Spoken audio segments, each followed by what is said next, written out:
இது ஒரு உண்மை சம்பவம். மனதை பதற வைக்கும் திக் திக் நிமிடங்கள். பள்ளி மாணவிக்கு நடந்த கொடூரம். அந்த குழந்தைக்கு நடந்த அத்தனை கொடூரத்திற்கும் முக்கிய காரணமானவர்களில் ஒருவர் அவள் அம்மா என்றால் நம்ப முடியுமா? நம்பிதான் ஆக வேண்டும். எப்படியும் சில பெண்கள் இருக்கத்தான் செய்கிறார்கள். அப்படி என்ன நடந்தது பார்க்கலாம் வாங்க. மறக்காம அந்த பெண்ணிற்கு நடந்த அநியாயத்திற்கு யார் காரணம் என்பதை கமெண்ட் செய்யுங்கள். மேற்கு தொடர்ச்சி மலையின் அடிவாரத்தில் இருக்கும் ஒரு அழகிய கிராமம். அவள் பெயர் வனிதா. 16 வயது இருக்கும். அவர்கள் ஊரில் இருக்கும் அரசு மேல்நிலை பள்ளியில் 16ஆம் வகுப்பு படித்துக் கொண்டிருந்தாள். அவள் ஊரில் இருந்து 2 கிலோமீட்டர் தொலைவில் அந்த பள்ளிக்கூடம் இருக்கிறது. மலை அடிவாரம் என்பதால் பெரிய வாகன வசதிகளும் கிடையாது. அந்த காட்டு வழி பாதையில் சென்றுதான் பள்ளிக்கூடம் செல்ல வேண்டும். ஆரம்பத்தில் எந்த பிரச்சனையும் இல்லை. நன்றாக தான் சென்று வந்து கொண்டிருந்தாள். வனிதா ஏழ்மையான வீட்டு பெண் தான். நன்றாக படிப்பாள். அப்பா பெரிதாக எந்த வேலைக்கும் செல்ல மாட்டார். குடிப்பழக்கத்திற்கு அடிமையானவர். அம்மாவின் வருமானத்தில் அந்த குடும்பம் நடந்து கொண்டிருந்தது. வனிதா வீட்டின் ஒரே குழந்தை. அவர்கள் அம்மா செல்லமாக வளர்த்தார்கள். அவளுக்கு என்ன வேண்டுமோ அதையெல்லாம் வாங்கி கொடுப்பார்கள். 10ஆம் வகுப்பில் நல்ல மதிப்பெண் பெற்றிருந்தாள். ஆன்லைன் கிளாஸ் மொபைல் வேண்டும் என்று கேட்டாள். சரி, படிப்பிற்காக தானே கேட்கிறாள் என்று அவள் அம்மாவும் வாங்கி கொடுத்தார்கள். அதுதான் அவள் வாழ்க்கையை மாற்றி போடும் என்று அப்பொழுது அவர்களுக்கு அம்மாவிற்கு தெரியவில்லை. எப்பொழுதும் வேலை முடித்துவிட்டு 6 மணிக்கு வரும் வனிதாவின் அம்மா அன்று வேலை சீக்கிரமாக முடிந்ததால் 4 மணிக்கு வந்துவிட்டார்கள். தன் மகளுக்காக காத்து கொண்டிருந்தார்கள்.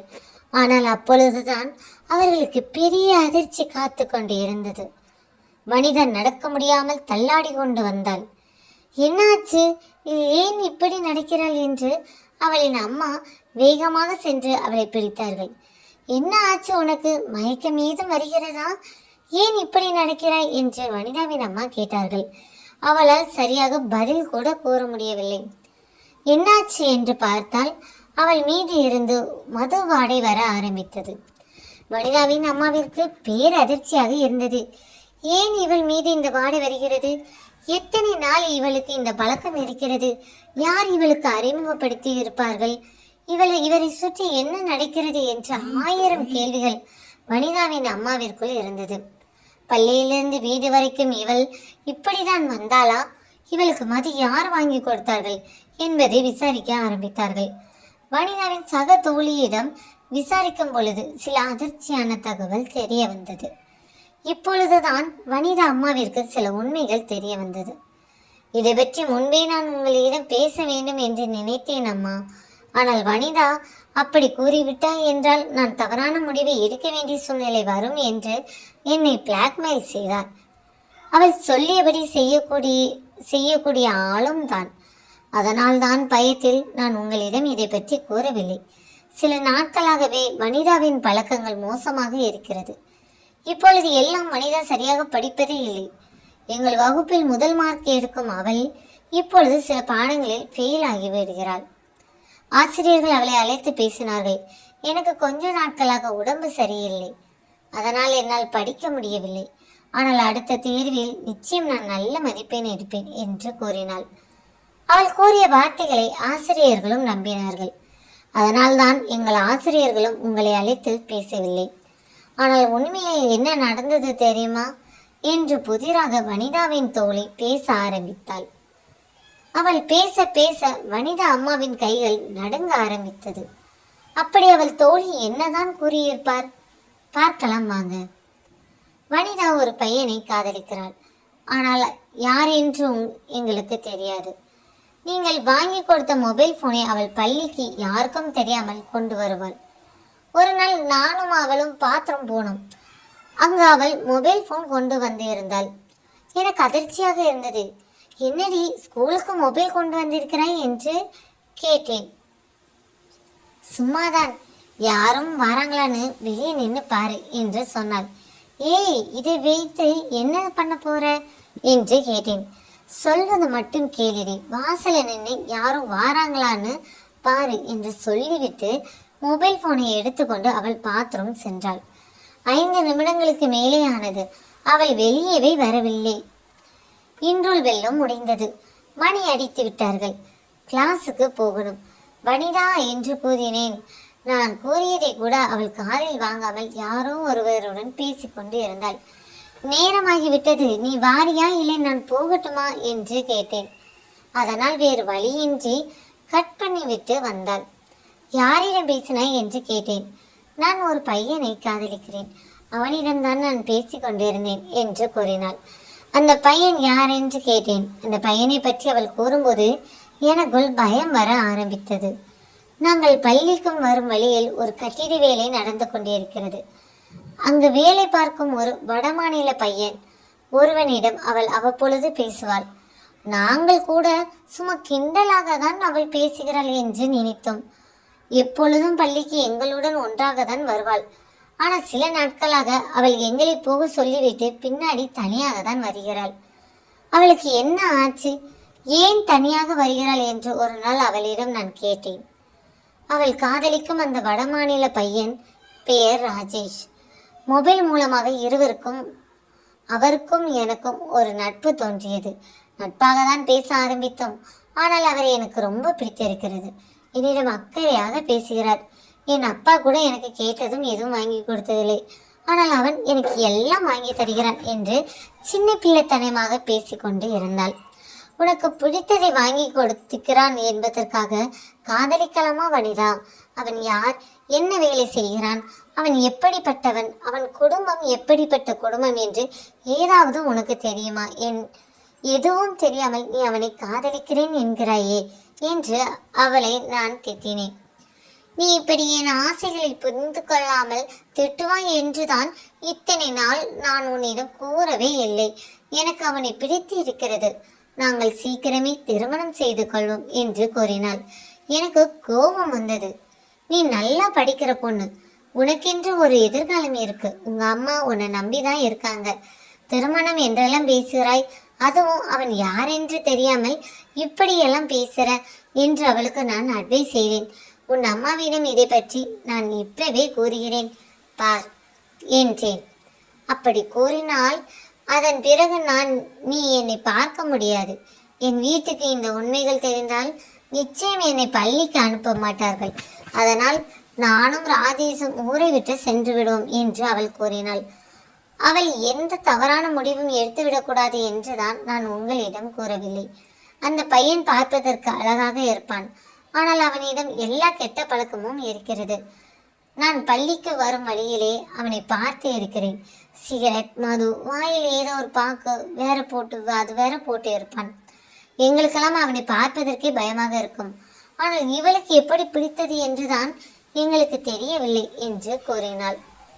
வனிதாவின் அம்மா லட்சுமியும், சரி பாப்பா, அதெல்லாம் இருக்கட்டும். இவள் இன்று மதுபோதையில் லம்பிக் கொண்டு வந்தாள். அவள் பள்ளியில் இருந்துதான் வருகிறாள். அப்படி இருக்கும்போது எப்படி இந்த பழக்கம் அவளுக்கு வந்தது? அவளுக்கு யார் மது வாங்கி கொடுக்கிறார்கள்? இந்த பழக்கம் அவளுக்கு எத்தனை நாட்களாக இருக்கிறது என்று வனிதாவின் அம்மா கேட்டார்கள். எனக்கு சரியா சொல்ல தெரியலாமா? அவ பள்ளிக்கு வரும் பொழுது நல்லாதான் இருக்கிறாள். ஆனால் எங்களுக்கு ஸ்பெஷல் கிளாஸ் இருக்கு. முடிந்ததும் வீட்டுக்கு வரும் பொழுது அவள் எங்களுடன் ஒன்றாக வருவதில்லை.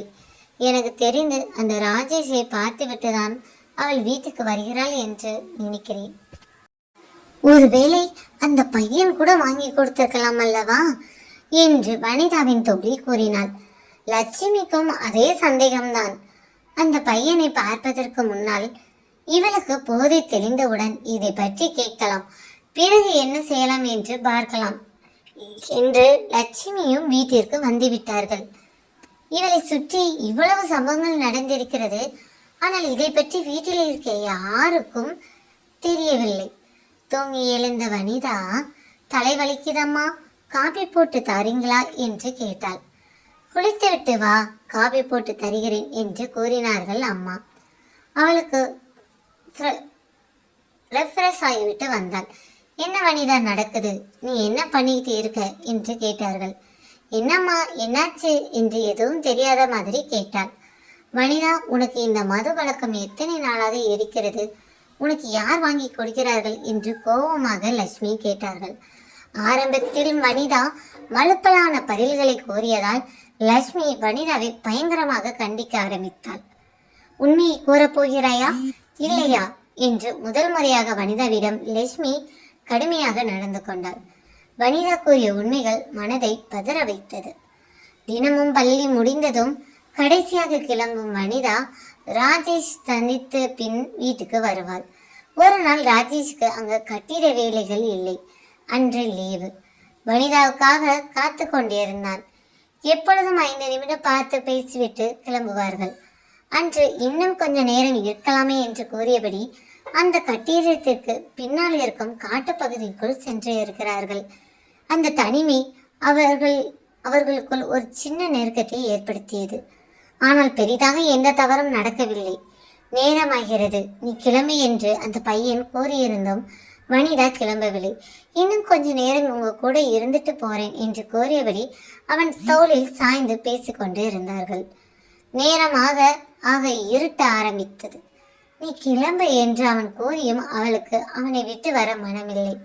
அம்மா வீட்டுக்கு லேட்டாக தான் வருவாங்க, அதனால எந்த பிரச்சனையும் இல்லை, கொஞ்ச நேரம் உன் கூட இருந்துட்டு போறேன் என்று சொல்லி வனிதா அங்கேயே இருந்தாள். அந்த மாலை பொழுது குளுமையான காற்று, யாரும் இல்லாத தனிமை, சின்ன நெருக்கம் என்ற இருவரும் சந்தோஷமாக தான் இருந்தார்கள். இதை கவனித்த பள்ளி வாட்ச்மேன் போனில் வீடியோ எடுத்தான். அவர்களிடம் காட்டி பிளாக்மெயில் செய்ய ஆரம்பித்து இருக்கிறான். தினமும் பள்ளி முடித்து கிளம்பும் பொழுது பள்ளி வாட்ச்மேன் அவளுக்கு ஒரு ஜூஸ் கொடுத்திருக்கிறான். அந்த பொண்ணுக்கு இதே மாதிரி தினமும் வாங்கி கொடுத்திருக்கிறான். சில நாட்களில் அந்த வாட்ச்மேன் அந்த ஜூஸை அவளுக்கு கொடுக்கவில்லை. ஆரம்பத்தில் இதை குடிக்காவிட்டால் இந்த வீடியோவை இப்பொழுதே சோசியல் மீடியாவில் அப்லோடு செய்து விடுவேன் என்று பிளாக்மெயில் செய்திருக்கிறான். அதனால் வேறு வழியின்றி குடித்தவள் இப்பொழுது அவன் கொடுக்கவில்லை என்றாலும் எனக்கு அந்த ஜூஸ் வேண்டும் என்று அடம்பிடித்து கேட்க ஆரம்பித்து இருக்கிறாள். தொடர்ந்து 3 நாட்கள் அவளை கெஞ்சவிட்டு பிறகுதான் அந்த ஜூஸை கொடுத்திருக்கிறான். 4வது நாள் அவள் மறுபடியும் கெஞ்ச ஆரம்பித்தாள். உனக்கு அந்த ஜூஸ் வேண்டும் என்றால் நான் சொல்வதை நீ செய்ய வேண்டும் என்று சொல்லி இருக்கிறான். அந்த ஜூஸ் குடித்தவுடன் அவளுக்கு ஒருவித போதை ஏறி இருக்கிறது. தொடர்ச்சியாக அதை குடிக்கும் பொழுது அந்த போதைக்கு அவள் அடிமையாகி விட்டாள். என் ஆசைக்கு நீ இணங்கினால் உனக்கு இந்த ஜூஸை தினமும் தருவேன் என்று கூறியிருக்கிறான். அந்த மாணவியும் எந்த தயக்கமும் இன்றி நான் சம்மதிக்கிறேன், ஆனால் எனக்கு அந்த ஜூஸ் வேண்டும் என்று சொல்லி இருக்கிறாள். அப்படி என்றால் தினமும் எல்லோரும் சென்ற பிறகு நீ என்னை காண வர வேண்டும், கடைசியில் தான் பள்ளியை விட்டு கிளம்ப வேண்டும் என்று கூறியிருக்கிறான். அதற்கும் அவள் சம்மதம் தெரிவித்து இருக்கிறாள். அந்த வாட்ச்மேன் அவனுக்கு எந்த பிரச்சனையும் வந்துவிடக்கூடாது என்றும் இவளை கடைசி வரை தன் ஆசை வலையில் சிக்க வைக்க வேண்டும் என்று சரியான திட்டம் ஒன்று தீட்டி இருக்கிறான். அந்த மாணவியை ஆரம்பத்திலேயே வலுக்கட்டாயப்படுத்தாமல் சின்ன சின்ன ஆசைகளை அவன் இச்சைகளை செய்ய ஆரம்பித்திருக்கிறான். போதையில் இருக்கும் அந்த மாணவி அதை தடுக்காமல் அதை ரசித்து அனுபவிக்க ஆரம்பித்திருக்கிறாள். இவள் நடவடிக்கையில் ராஜேஷுக்கும் சந்தேகம் வர ஆரம்பித்திருக்கிறது. நீ என்ன செய்கிறாய் என்று அவன் கேட்க இவர்கள் இருவருக்கும் இடையில் பிரச்சனை வர ஆரம்பித்திருக்கிறது. உண்மையில் ராஜேஷ் வட மாநிலத்தவனாக இருந்தாலும் அந்த பையன் நல்லவனாக இருந்திருக்கிறான். இவள் ஏதோ ஒரு தவறு செய்கிறாள் என்று தெரிந்து ஒரு நாள் பள்ளி முடிந்த பின்பு அவன் அங்கு சென்று இருக்கிறான். சுற்றுமுற்றிலும் தேட ஒரு வகுப்பறைக்கு பின்னால் போதையில் இருக்கும் வனிதாவை பார்த்தான்.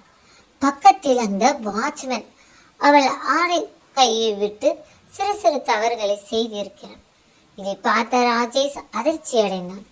அவனிடமிருந்து வனிதாவை காப்பாற்ற ராஜேஷ் முயற்சி செய்திருக்கிறான். ஆனால் வனிதா ராஜேஷுடன் வர மறுத்திருக்கிறாள். நான் இவருடன் தான் இருப்பேன், இதை கேட்க நீ யார் என்று அவனிடம் சண்டைக்கு போய் இருக்கிறாள். இவளின் நடத்தையில் சந்தேகம் ராஜேஷுக்கு வந்திருக்கிறது. அவள் போதையில் இருப்பதை உணர்ந்தான். இவள் எப்படி போதைக்கு அடிமையானாள் என்று அவனும் அதிர்ச்சியாக இருக்கிறான். நீ இப்பொழுது அவளை விடவில்லை என்றால் நான் ஊரில் போய் எல்லோரிடமும் சொல்லுவேன் என்று ராஜேஷ் அந்த வாட்ச்மேனிடம் சண்டை போட்டு அவளை அந்த இடத்திலிருந்து அழைத்து சென்று இருக்கிறான். மறுநாள் காலையில் அவள் பள்ளிக்கு வரும் பொழுது, என்னதான் நடந்தது, உண்மையை சொல்கிறாயா என்று அவன் கண்டிப்பாக கேட்டவுடன் அவள் நடந்த ஒவ்வொன்றையும் சொல்ல ஆரம்பித்திருக்கிறாள். அந்த வீடியோவை காண்பித்து, இந்த ஜூஸை குடித்தால் நான் வீடியோ அப்லோட் பண்ண மாட்டேன் என்று என்னை மிரட்டினான். பயத்தில் நானும் குடித்தேன். ஆனால் இப்பொழுது என்னால் அந்த கூல்ட்ரிங்க்ஸை குடிக்காமல் இருக்க முடியவில்லை. பகல்ல அந்த கூல்ட்ரிங்க்ஸை பக்கமே நாம போகக்கூடாதுன்னு என்று நினைத்தாலும் மாலை பொழுது ஆனதும் என்னால் கூல்ட்ரிங்க்ஸ் குடிக்காமல் இருக்க முடியவில்லை. கையெல்லாம் நடுங்குது. அதை எப்படியாவது குடித்து விட வேண்டும். அதற்கு என்ன வேணாலும் செய்யலாம் என்றுதான் எனக்கு தோன்றுகிறது. எனக்கும் பயமாக தான் இருக்கிறது. ஆனால் அதில் இருந்து வர முடியவில்லை என்று அவள் ராஜேஷிடம் சொல்லி அழுதாள். அந்த கூல்ட்ரிங்க்ஸ் ஏதோ ஒரு போதைப் பொருளை கலந்து கொடுத்திருப்பதை ராஜேஷ் புரிந்து கொண்டான். அதனால்தான் வனிதாவிற்கு இப்படி நடந்து இருக்கிறது என்பதையும் புரிந்து கொண்டான். இதை பற்றி உன் பள்ளியில் இருக்கும் ஆசிரியரிடம் நீ கூறு என்று அவன் சொல்லி இருக்கிறான். அவளும் சம்மதம் சொல்லி இருக்கிறாள்.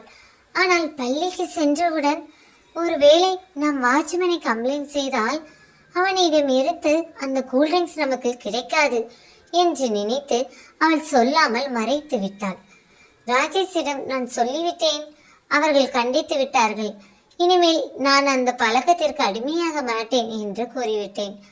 ஆனால் அந்த வாட்ச்மேன் கொஞ்ச நாட்கள் போகட்டும், அதுவரைக்கும் அவளோடு குடி, அளவோடு குடி என்று ஒரு சின்ன அரை டம்ளர் அளவிற்கு மட்டுமே எனக்கு அந்த கூல்ட்ரிங்க்ஸை கொடுத்தார். நான் அந்த மோசமான நிலையிலிருந்து மீண்டு வந்தேன் என்று ராஜேஷும் நம்பிவிட்டான். நாட்கள் செல்ல ராஜேஷ்க்கு இன்னொரு பக்கம் வேலை வந்தது. அதனால் அவன் அங்கே சென்று விட்டான். இப்பொழுது என்னை கண்டித்து கேட்பதற்கு ஆள் இல்லை. வனிதாவின் அம்மாவும் வீட்டுக்கு வருவதற்கு 6 மணி ஆகும்.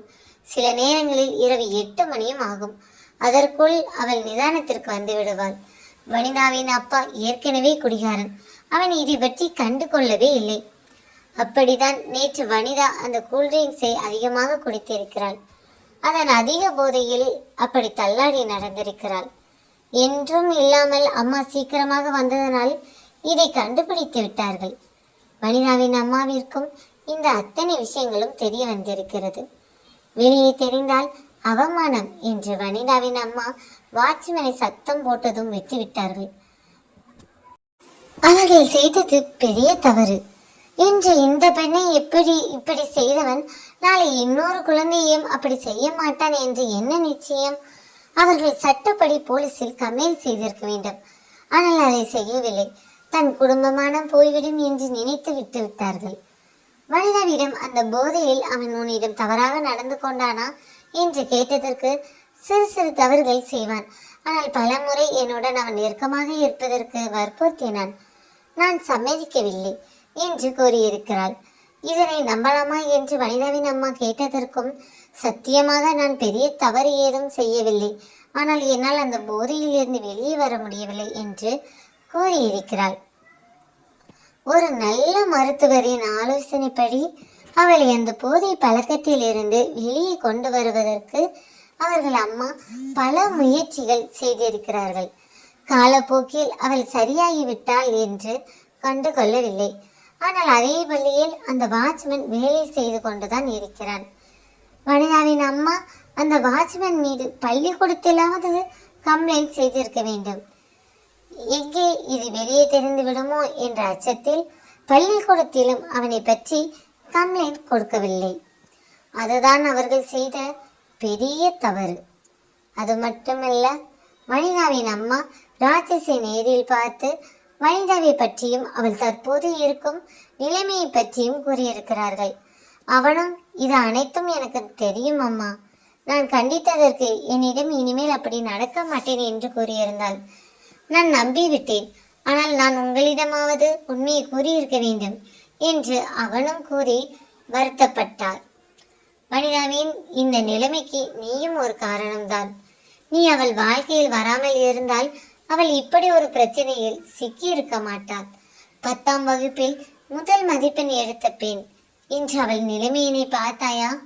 உண்மையில் அவளை உனக்கு பிடித்திருந்தால் நீ விலகிவிடு. அவள் நன்றாக படித்து அவள் எதிர்காலத்தை பார்க்கட்டும். ஒருவேளை அதற்கு பின்பும் உனக்கு பிடித்திருந்தால் நீ அப்பொழுது வா. இப்பொழுது அவள் வாழ்க்கையில் இருந்து நீ விலகிவிடு என்று வனிதாவின் அம்மா கூறிவிட்டு வந்திருக்கிறார்கள். சில நாட்கள் நல்லாதான் போய்கொண்டிருந்தது. வனிதாவிற்கும் ஒரு பக்கம் மருத்துவ ஆலோசனைப்படி ட்ரீட்மெண்ட் போய்கொண்டு இருந்தது. இன்னொரு பக்கம் படிப்பில் கவனம் செலுத்த ஆரம்பித்தாள். சில மாதங்களுக்கு பிறகு அந்த வாட்ச்மேன் வனிதாவை தனியாக சந்திக்க வேண்டும் என்று வற்புறுத்தி இருக்கிறான். அவளும் வேறு வழியின்றி வாட்ச்மேனை பார்க்க வந்திருக்கிறாள். இன்று உனக்காக அந்த ஜூஸ் நிறைய வாங்கிட்டு வந்திருக்கிறேன். இன்னைக்கு நீ வந்தா அந்த பழைய சந்தோஷத்தை அனுபவிக்கலாம் என்று ஆசை வார்த்தைகளை கூறியிருக்கிறான். ஆனால் மனதளவில் அது தவறு, வேண்டாம் என்று நினைத்தாலும் அந்த நேரத்தில் அந்த ஜூஸின் மீது இருந்த ஆர்வத்தால் அவள் அங்கே சென்றாள். அந்த வாட்ச்மேன் கொடுத்த ஜூஸை குடித்த சிறிது நேரத்தில் வனிதாவிற்கு போரை தலைக்கேறியது. அவளால் நேராக நிற்க முடியவில்லை. இன்று வனிதாவை எப்படியும் அடைந்துவிட வேண்டும் என்று திட்டமிட்ட வாட்ச்மேனுக்கு அங்கேதான் அதிர்ச்சி காத்திருந்தது. அவன் சற்றும் எதிர்பார்க்காத திருப்பங்கள் ஏற்பட்டது. எல்லோரும் கிளம்பிவிட்டார்கள் என்று தான் வழக்கம் போல் வனிதாவை தனியாக அழைத்து சென்று அவன் இச்சைகளை செய்ய ஆரம்பித்தான். ஆனால் ஒரு முக்கியமான டாக்குமெண்டை தலைமை ஆசிரியர் பள்ளியில் வைத்துவிட்டு கிளம்பியிருக்கிறார். அதை எடுத்துவிட்டு செல்வோம் என்று மீண்டும் பள்ளிக்கு வந்திருக்கிறார். அங்கு அந்த மாணவியின் சைக்கிள் நின்று கொண்டிருக்கிறது. இவ்வளவு நேரம் ஆகியும் யார் சைக்கிள் நிற்கிறது என்று பள்ளிக்கு வெளியே பைக்கை நிப்பாட்டிவிட்டு வாட்ச்மேனையும் காணவில்லையே என்று தேடி பார்த்திருக்கிறார். ஏனென்றால் வாசலில் இருக்க வேண்டிய வாட்ச்மேன் இல்லை. அதே சமயம் ஒரு சைக்கிளும் அதன் மீது ஒரு பேக்கும் இருக்கிறது. யாருடைய பேக் என்று உள்ளே இருந்து ஒரு புக்கை எடுத்து பெயரை பார்த்தால் அது 11ஆம் வகுப்பு மாணவியின் பேக். இந்த பொண்ணு இன்னும் செல்லாமல் இங்கே என்ன பண்ணுகிறது என்று சந்தேகப்பட்ட தலைமை ஆசிரியர் பள்ளியை சுற்றி தேட ஆரம்பித்திருக்கிறார். எதர்ச்சியாக அந்த பக்கம் சென்ற தலைமை ஆசிரியர் அதிர்ந்து போனார். போதையில் இருந்த அந்த பெண் தன்னிலை மறந்து இருந்தார். பெரிய அசம்பாவிதம் எதுவும் நடக்கவில்லை. தவறு நடப்பதற்கு முன்னால் அங்கு தலைமை ஆசிரியர் சென்று விட்டார். கையும் காலமாக மாட்டிய வாட்ச்மேன் தெரியாமல் செய்துவிட்டேன், என்னை மன்னித்து விடுங்கள் என்று தலைமை ஆசிரியரிடம் கெஞ்சி இருக்கிறார். வகுப்பறையில் நல்லா இருந்த ஒரு பெண் இப்பொழுது போதையில் இருக்கிறாள். என்ன நடந்தது, உண்மையை கூறு என்று மிரட்டி இருக்கிறார்.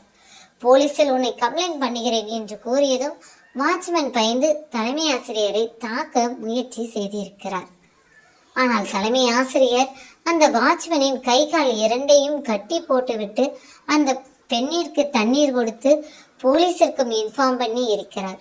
அதே சமயம் வனிதாவின் வீட்டிற்கும் இன்ஃபார்ம் பண்ணி விட்டார். சரியான நேரத்தில் அவர் வந்ததால் ஒரு பெரிய ஆபத்திலிருந்து காப்பாற்றப்பட்டு இருக்கிறாள். ஒருவேளை அன்று தலைமை ஆசிரியர் வரவில்லை என்றால் அந்த பெண்ணின் நிலைமை என்னவாகும்? தன் ஆசைக்கு இணங்கிய இந்த பெண்ணை அந்த வாட்ச்மேன் என்ன வேணுமாலும் செய்திருக்கலாம். ஒரு குழந்தையின் வாழ்க்கையே பாதித்திருக்கும். ஒரு பக்கம் வாட்ச்மேன் மீது தவறு இருக்கிறது என்றால் இன்னொரு பக்கம் வனிதாவின் அம்மாவின் மீதும் இருக்கிறது. உண்மை தெரிய வந்த போதே அவள் தலைமை ஆசிரியரிடமோ இல்லை சக ஆசிரியர்களிடம் யாராவது ஒருவரிடமாவது இவனை பற்றி கம்ப்ளைண்ட் செய்திருக்க வேண்டும். போலீசிடமும் சொல்லவில்லை, பள்ளியிலும் அவனை பற்றி புகார் அளிக்கவில்லை. ஒருவேளை கூறியிருந்தால் அன்றே அவன் மீது தக்க நடவடிக்கை எடுக்கப்பட்டிருக்கும். இன்று சரியான நேரத்தில் தலைமை ஆசிரியர் வரவில்லை என்றால் உங்கள் பெண்ணின் நிலை என்னவாகும் என்று எல்லோரும் சத்தம் போட ஆரம்பித்திருக்கிறார்கள். குடும்ப கௌரவம் என்ற போர்வையில் விழுந்து விடாமல் குழந்தையின் பாதுகாப்பை மனதில் கருதி அவளின் அம்மா லட்சுமி செயல்பட்டு இருக்க வேண்டும் என்பதை ஆசிரியர்கள் லட்சுமிக்கு புரிய வைத்தார்கள். பள்ளியில் முதல் மதிப்பெண் எடுக்கும் பெண்ணிற்கு இந்த நிலைமையா என்று பலரும் வருத்தத்தில் ஆழ்ந்தார்கள். இந்த வாட்ச்மேனை விசாரிக்கும் பொழுது அந்த கூல்ட்ரிங்க்ஸில் ஏதோ ஒரு போதைப் பொருளை கலந்து கொடுத்திருக்கிறார் என்ற உண்மை வெளியே வந்தது.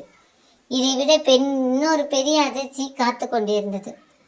அவன் வனிதாவை மட்டும் இல்லை, இன்னும் சில 4 பெண் குழந்தைகளை ஜூஸ் குடிங்கள் என்று கொடுத்து தன் ஆசை வலையில் சிக்க முயற்சி செய்திருக்கிறான். ஆனால் அதற்குள் அவன் பிடிபட்டு விட்டான். இப்படி மோசமான மனித மிருகங்களும் இந்த உலகில் வாழதான் செய்கிறார்கள். தன் உயிரை பணயம் வைத்து காப்பாற்றிய தலைமை ஆசிரியரை போல இன்னும் சில நல்லவர்களும் இதே மண்ணில்தான் வாழ்கிறார்கள். அன்றிலிருந்து அந்த பள்ளியில் வாரத்தில் ஒருமுறை பெண்கள் பாதுகாப்பு பற்றி விழிப்புணர்வுகள் நடக்க ஆரம்பித்தது.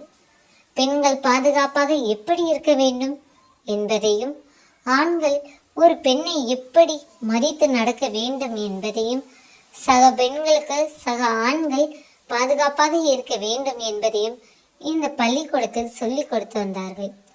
வனிதா அந்த போதை பழக்கத்தில் இருந்து வெளிவருவதற்கு ஒட்டுமொத்த பள்ளியும் உதவி செய்தது. நன்றாக படித்த பெண்.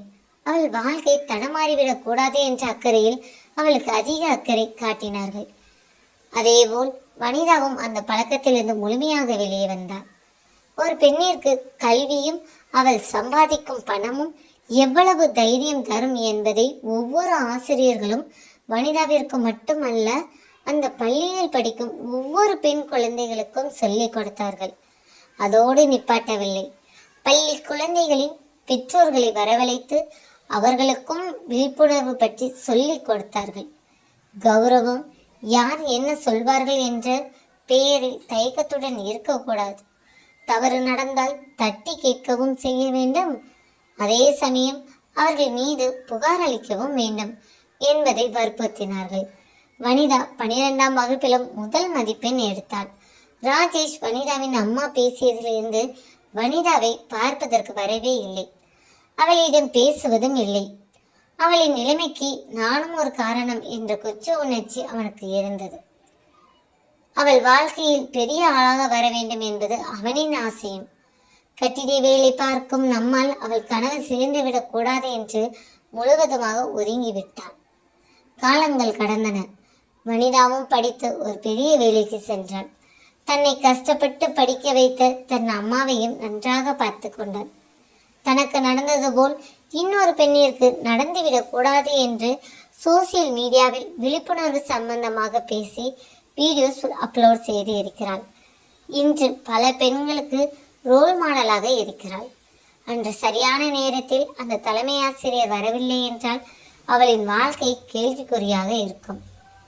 எவனோ ஒருவன் போனில் இருக்கும் வீடியோவை காட்டி மிரட்டினால் அதற்கு பயந்து விடக்கூடாது. உன்னால் முடிந்ததை பார்த்துக்கொள் என்று சொல்லிவிட்டால் அவன் அப்லோடு செய்தாலும் செய்துவிட்டு போகட்டுமே. அதனால் வரும் பாதிப்பை காட்டிலும் அவன் மிரட்டுதலுக்கு அடிபணிந்து போனால் பாதிப்பு பயங்கரமாக இருக்கும் என்பதை புரிந்து செயல்படுங்கள். இது போன்ற சுவாரஸ்யமான நிகழ்வுகளை தெரிந்து கொள்ள நமது சேனலை சப்ஸ்கிரைப் செய்து கொள்ளுங்கள். மறக்காமல் நமது பேஜை ஃபாலோ பண்ணிக்கோங்க. நன்றி.